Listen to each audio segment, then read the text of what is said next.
What makes a good supervillain? Is it an overpowered moveset of world-shattering abilities? Or do you prefer a villain without any powers, who uses their intelligence and determination to make their goals happen? Is it an emotionally tragic backstory that helps shape the villain into the monster they've become today? Or is it better when a villain is just evil for evil's sake, doing villainy for the love of spreading mayhem? Is it better when a villain has a deep-rooted connection to our hero, or if they just happen to come across them during their villainous journey? Well, in today's video, I plan to attempt to explore all those avenues and try my best to create a cast of characters that really live up to what it means to be a good villain. Characters I believe will help challenge my childhood superhero Golden Boy emotionally, physically, and intellectually. So, without wasting any more of your time, let's jump right in and get started.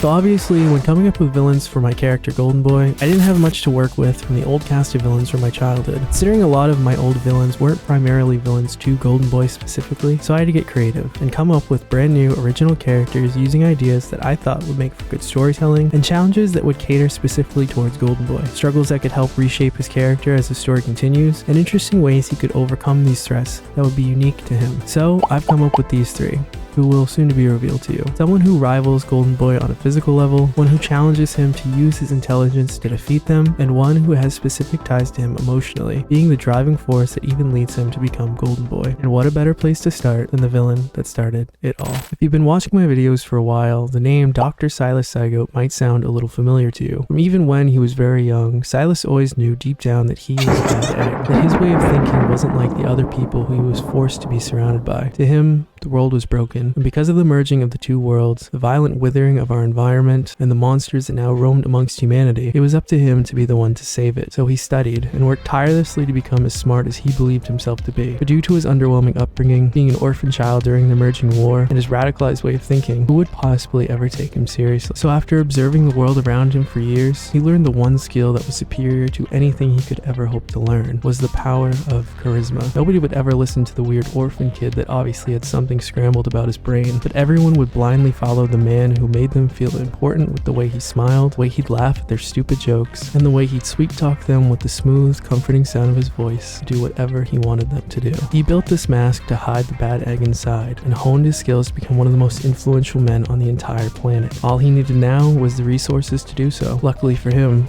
a scientist known as Dr. Alexander Ilios, who lived by the same principle of putting humanity first, decided to take Silas under his wing and give him the resources to make his vision of what the world should be a reality. Together with Dr. Ilios' resources and Silas's charisma, they built their empire from the ground up, transforming their business into a necessary component for how the world functions, gaining the patent to the experimental use of anomalite technology, and providing a global energy source to the entire planet that society now relied on. With Electrotech's influence over not just the population of Petrichor, but all of the world, they literally held all the power in their hands. Full 100% control. It was everything Silas had ever wanted, and with his mentor passing away due to his old age, it was all left to him to finish what they had started. Though now that he was in control, he always found time to let that mask he created slip just a little, whether through experimenting with the effects of anomalite technology on humans and Terrians, ruining the lives of rival business competitors, enlisting the help of assassins to silence those who dared to oppose him, or surrounding himself with others who could help make sure that order he so successfully created never left his control. I mean, who are we kidding? With all that power he held, who would ever dare to try and stop him? Who would have guessed so many years later it would be an anomaly boy who Silas himself helped create? The Golden Child Project was the solution to Silas's biggest problem. A kid with the power to do the one thing Silas had always been working towards his entire life, unmerging the worlds of Earth Terra. When the Golden Child was stolen from him, he believed his plans would never see the light of day. Who would have guessed many years later, the Golden Child would wind up right on Silas's front doorstep, getting ready to put an end to his nefarious schemes. During their battle, Silas became exposed to extreme amounts of raw anomalite, causing his body and mind to slowly mutate and scramble into the bad egg Silas knew he was on the inside, with his new monstrous form unmasking him for what he is now on the outside. The villainous mad scientist known now simply as Zygote. I put a lot of passion in this character. I've always liked the idea of a smart, fragile villain going against a super powerful hero, like Lex Luthor and Superman, with Zygote being a fragile egg and Golden Boy being solid gold. He is this mech walker that is powered by the anomalite energy flowing through his entire body, called Remnant, which is that orange goo leaking out of his mouth. He's basically like a super battery for his machines, and all the people he's experimented on, I figured he's turned a lot of them into robotic lackeys I've been calling electronoids, to help fight by his side using the remnant inside their bodies. He can also spit the remnant out of his mouth to trap people too,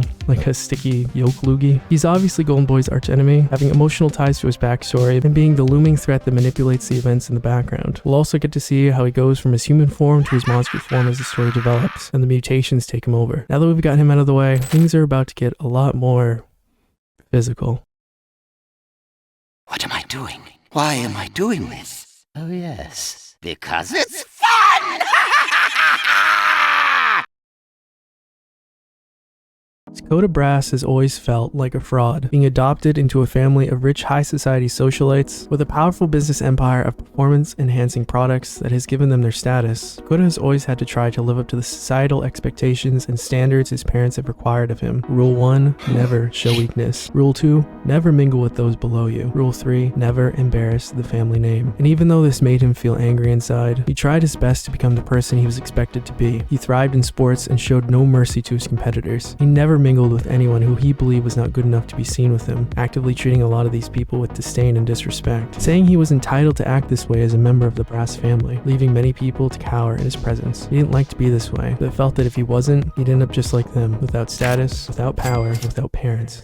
That was until he met a girl who didn't care who he was and wouldn't put up with his snobby shit. Tamira Thompson, a girl from the Undercity with no power or status to her name, was the girl Zygote ended up falling for. They had dated in secret for many months, and with Dakota's parents leaving a position open for him at their business, he and her had planned on starting a life together when they were older, even if Bowie thought he was a brasshole, as he put it. Plans changed though after Tamira's mother had passed, leaving her to give up her future, take on the role as Bowie's guardian. While Dakota's parents had also discovered their relationship, and needless to say, it didn't go over very well. Their entire relationship obviously broke one of the biggest rules his parents set out for him: don't embarrass the family name. After taking one look at the Undercity girl who they believed were beneath them and the weakness and vulnerability he showed when near her, they quickly disowned him as their son, leaving him to fend for himself with no money and no more job waiting for him at his parents' business. This obviously left Zygote angry and terrified. What was he if he wasn't a Brass? Had he made a mistake going against everything he had built himself up to be? He didn't know what to think anymore, and after getting into a fight about it with Tamira, he was left all alone to try and find answers. Unlucky for him, someone had taken an interest in him and gave him the solution to all his problems. Rewinding back a little,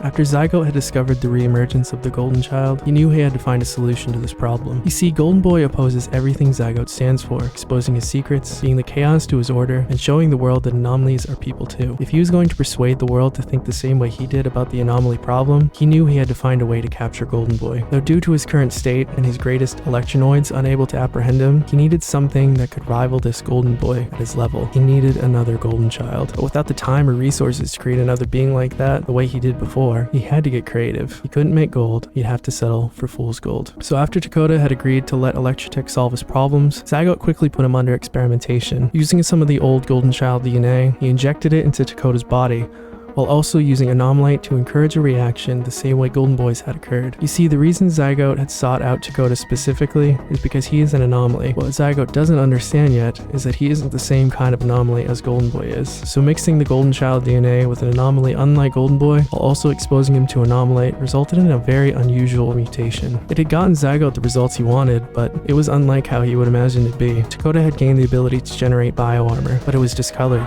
patchy, and looked almost painful for him to summon. Not only that, but Zygote seemed angrier than usual. Like the rage and resentment he had been building up for so long couldn't be contained any longer. So Zygote put his plan into action and told Zygote to take his revenge on those who had wronged him. Zygote would comply, which eventually led him to cross paths with Golden Boy. But he had told Zygote one last thing before he left: don't call me Zygote Brass. He is no longer here. My name is Brasshole, or setting out to seek his revenge. This character is meant to be like the rival to Golden Boy, someone who would meet him or even surpass him in strength and abilities, giving Golden Boy a real challenge in facing him, even if he is just fool's gold. Golden Boy also has emotional ties to him, being Tamira's boyfriend, which will become quite the predicament for him when he discovers Brasshole's identity. Also, due to his Terran heritage, he has the ability to conduct electrical kinetic energy and use it to create devastating shockwaves or just overall enhance his power. I really like this one, and I can't wait to show you guys how his story will impact Golden Boy going forward. I want to show you guys the next villain, but I'm trying to think of who it is again.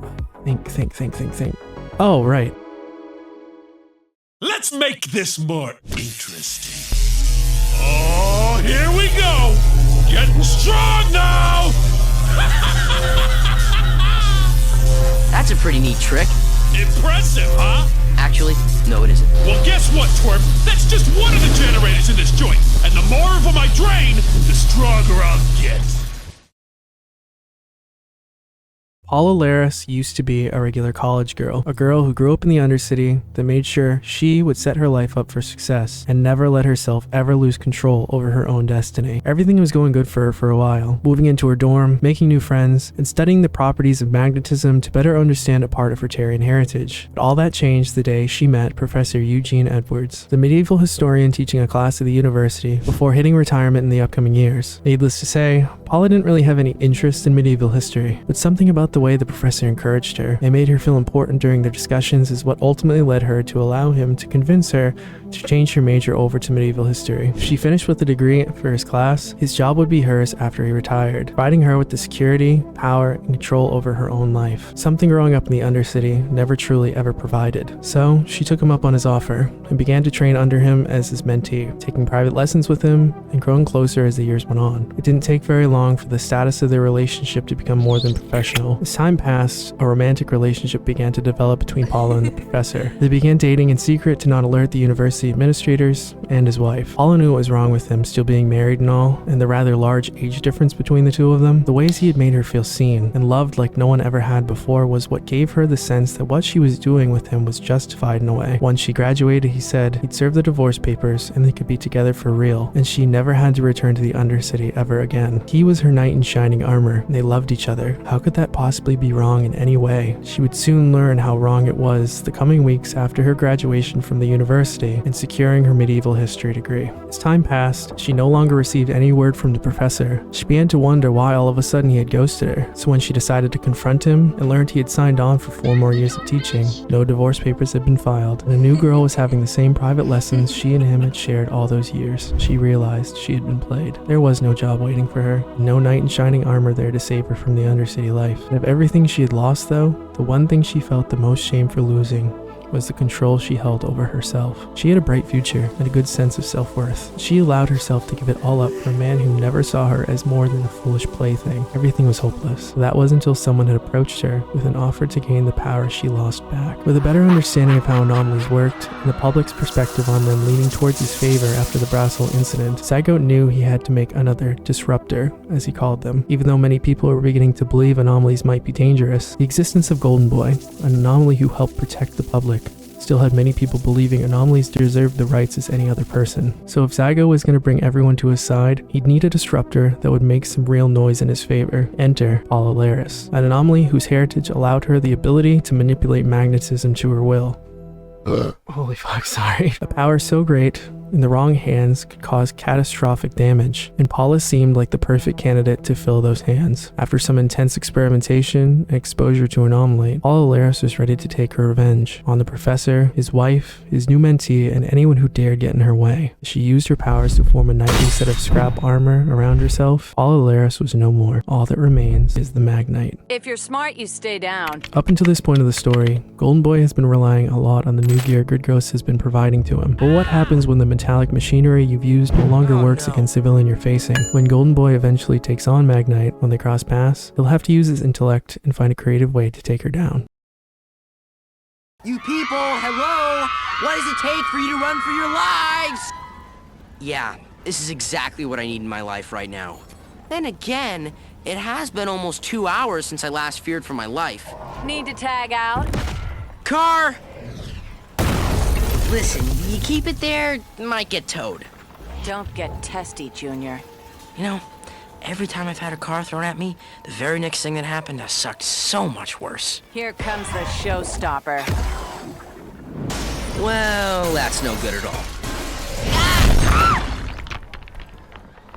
That's gotta hurt. Ow? I'm just gonna lie here for a minute.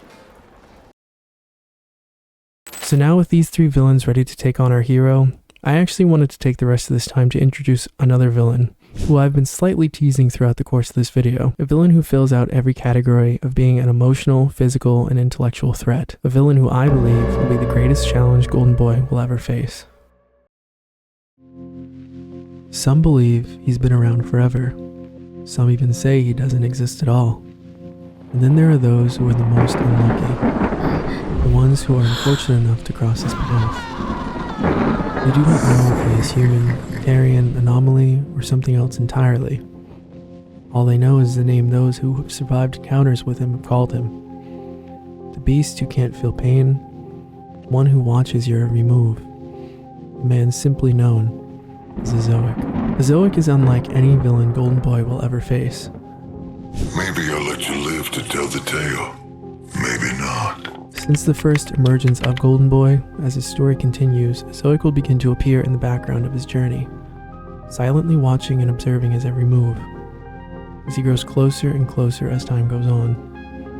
When he eventually decides to reveal himself to Golden Boy, he seems to act like he's known him his entire life, having a connection to his past. Even though Golden Boy has only been a hero for a few months at this point, he knows everything about him, from the ways his powers work, the weak points in his armor, and even his true identity of Bowie Bassett. When Golden Boy and Azoic begin to fight, we learn that everything he could possibly throw at Azoic simply doesn't affect him. A punch, kick, or shotgun blast to the face only prolongs the battle and never truly defeats him. Even when he thinks he has gotten away from him, Azoic shows up to Bowie's house just for Bowie to know that he knows where he lives, who he is, and wants him to be aware that he can come back for him whenever he wants. Ever get the feeling you're not alone in the room? You're not.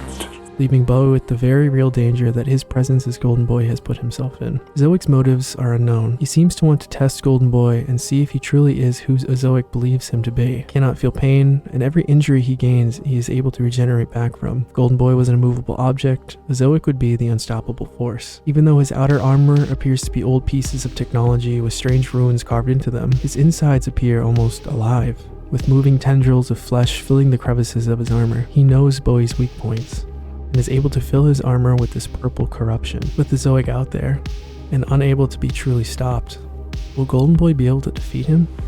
What could he possibly want with Golden Boy? And above all else, what even is he? If you have any guesses to these questions, please leave them down in the comments below. And I'm not done yet. So there you have it, 4 brand new villains for Golden Boy to face as his story continues. So many unique ways for them to challenge him. Which villain do you believe will be his greatest threat? Who was your favorite? And who do you hope to see more of in the future?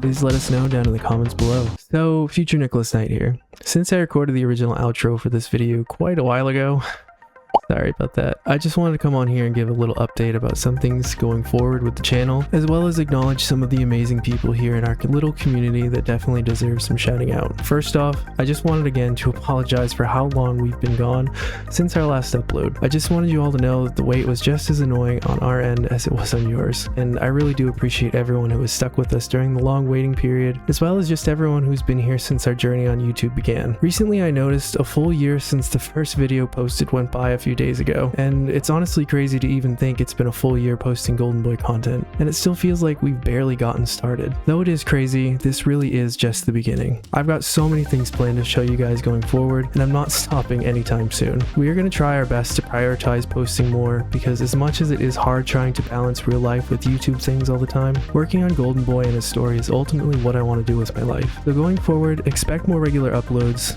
even if it's just shorts or posts to the channel. I do plan to try to keep things consistent, coming as best as I can. Got this whole big reboot of everything planned, pushing Golden Boy and his story into a new direction that I've been working on in all this time between videos. I sprinkled in a little bit of the updated lore into this video, just like to mirror becoming Bowie's guardian and the whole Golden Child project stuff, just to give you guys a taste of what's to come. Aside from that, I just wanted to give a shout out to all the amazing creators who have been posted in the community page, as well as the awesome fan art we've received over the last few months. I just wanted you all to know that we do see all those posts, and really hope you all continue to share your stuff with us, because you guys have got some amazing ideas of your own. We love to see it. It is genuinely just so cool to see people loving the character you've put so much passion into. It honestly keeps me going on days when I'm feeling like I'm on a creative rut. So just know I'm serious when I say this. Thank you all so much for keeping me going. Anyways, I think that's all I had planned to say. Thank you all again for watching. I hope you all have an amazing day and an awesome night.